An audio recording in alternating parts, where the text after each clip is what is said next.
la musique québécoise.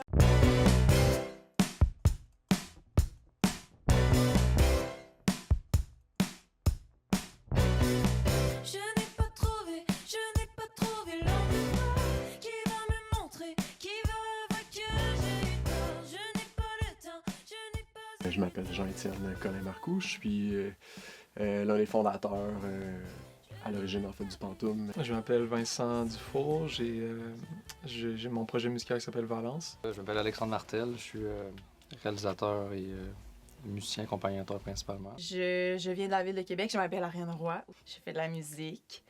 Et puis voilà quoi, depuis très longtemps d'ailleurs. Je suis Louis-Adrienne Cassidy, autrice, compositrice, interprète, accompagnatrice aussi parfois, puis de la ville de Québec depuis toujours. Le Pantoum, c'est un complexe de création musicale. Dans un même bâtiment, ça abrite différents services spécialisés pour les artistes, principalement en musique. C'est une salle de spectacle, c'est un studio d'enregistrement avec plusieurs régies de production. Et finalement, c'est aussi des espaces de répétition et des espaces de création qui sont vraiment spécialisés pour la musique, mais aussi pour les autres formes d'art.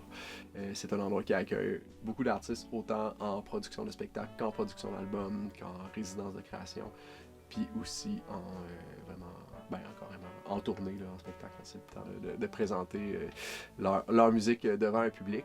Puis finalement, c'est ça, c'est un organisme non lucratif qui est basé dans la base de Québec, dans le quartier Saint-Sauveur, à l'orée du quartier Saint-Roch, depuis maintenant presque 13 ans. La première fois, en fait, je pense que j'ai vraiment mis les pieds au Pantoum, c'est quand je remplaçais Lou Adriane, qui était la choriste du Ballon Noir. Donc moi, je faisais des fois quelques gigs avec eux autres quand Lou, elle pouvait pas. On rêvait d'accéder, d'avoir un local, tu sais. C'était comme notre rêve à ce moment-là. On se dit, c'est quasiment impossible. Puis à un moment donné, ça s'est passé, puis on était vraiment reconnaissants.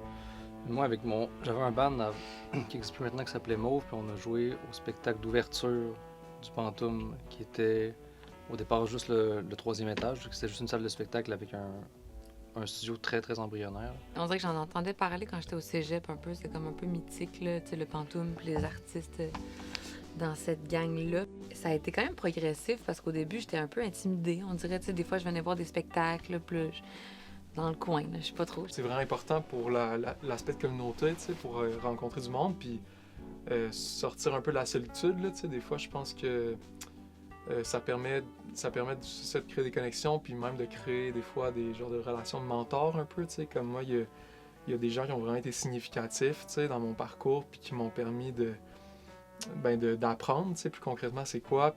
Nous, ce qu'on espère, c'est que ça devienne aussi une forme de mouvement, du moins, où c'est pas nécessairement quelque chose duquel on était 100% conscient en le faisant, mais c'était plus c'était dans notre esprit quand même, puis on sentait que c'était ça qu'il fallait qu'on fasse, en fait. On sentait qu'il fallait que, justement, cet esprit-là de communauté, cette idée-là de partage allait faire en sorte à encourager les gens à nous appuyer, à venir participer, à venir travailler avec nous, à venir assister à des spectacles ici, parce que on avait l'impression que ça devenait pas juste le fait d'aller voir un show, d'aller consommer un spectacle ou d'enregistrer un album ou de jouer un spectacle dans un espace. Ça devenait comme une façon de participer au développement d'une communauté puis au développement de la culture à Québec. Je pense qu'il y a des artistes aussi qui sont vraiment plus fiers de dire que hey, nous autres on fait nos trucs à Québec, puis on est fiers de dire que c'est de Québec. J'ai jamais voulu aller habiter à Montréal.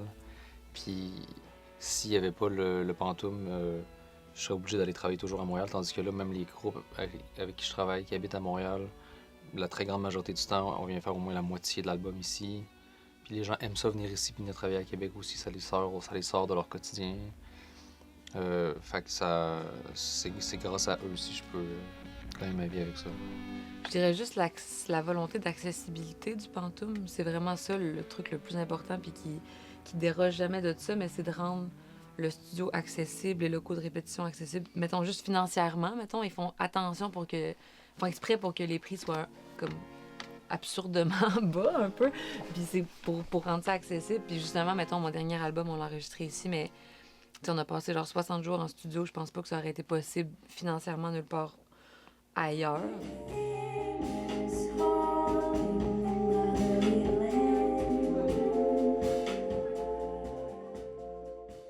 de continuer à vouloir offrir les services qu'on avait à offrir, ça nécessitait comme des travaux vraiment majeurs. Ben, il y a eu la campagne de sous-financement, fait que ça, c'était juste une vague de soutien et d'amour qui était juste comme incroyablement touchante. Cette lettre-là a eu plusieurs signataires, mais une très belle réception quand même. Et finalement, le Pantoum a eu son financement, à cause de plein de choses. Je pense pas juste à cause de la lettre, mais quand même, on l'a entendu. Puis je pense que moi, ce qui m'a le plus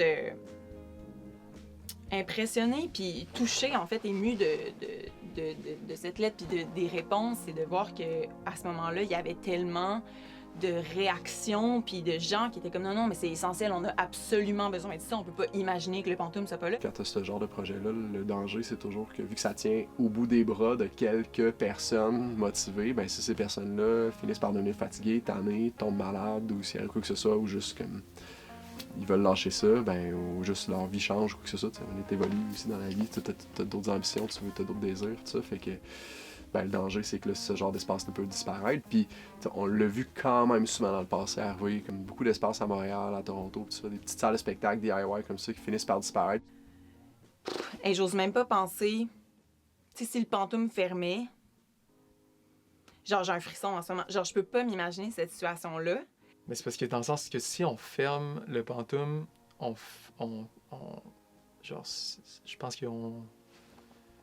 je pense qu'on tue une partie de la communauté, là, tu sais. De pas avoir cet espace-là pour, à long terme, la continuité, puis pour que d'autres artistes se développent, puis pour apprennent cette liberté-là de création, puis qu'on juste pousse justement des nouveaux projets, ce serait catastrophique.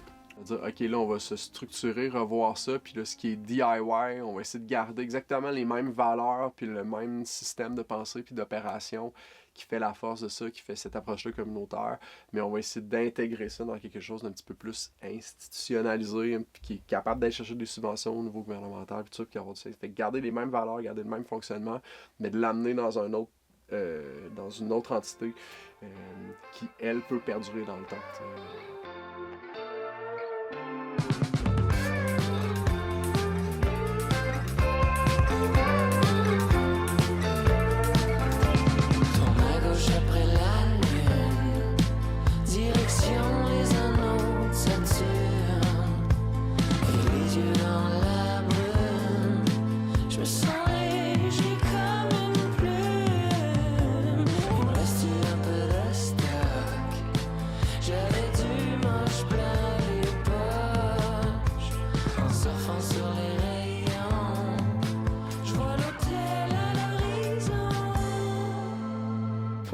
Faut que le lieu reste en vie, puis faut au moins que les